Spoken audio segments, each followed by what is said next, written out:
Just 50 years ago, in 1976, in the southern county of Lawrence, something underground was waiting centuries to be brought out and fashioned into a titanic tribute to our patriotic origins. Whatever could this something be?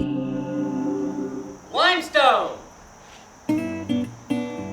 People became aware that the stone underneath our feet was good for building. At the turn of the century, when the limestone industry was booming here in Bedford, they would send recruiters out to the big cities to find the Italian carvers.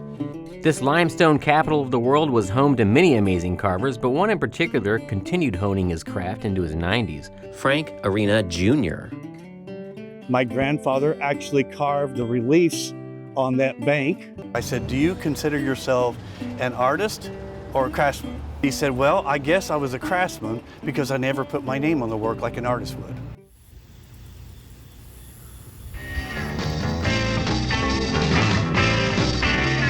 In 1973, Indiana's lieutenant governor asked, "What do you folks from Bedford intend to do to celebrate the bicentennial?"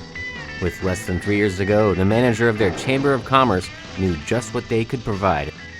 Merle Eddington thought big, and he had this idea to present something made out of local limestone to the nation. There's this 1851 painting by Emanuel Leutze of Washington crossing the Delaware on Christmas 1776.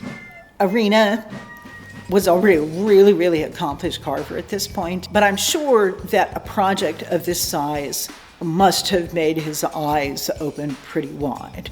I think he was more focused on how do I take this two-dimensional Leutze painting and make it a three-dimensional statue and life size of all that. This is a monster of a stone carving. It weighed 40 tons. So just moving something that heavy across the country, I mean, The limestone ship sailed out on the highway for the entire month of June 76, with a groovy showing in each town, first stopping in Indianapolis and then its resting place for now half a century.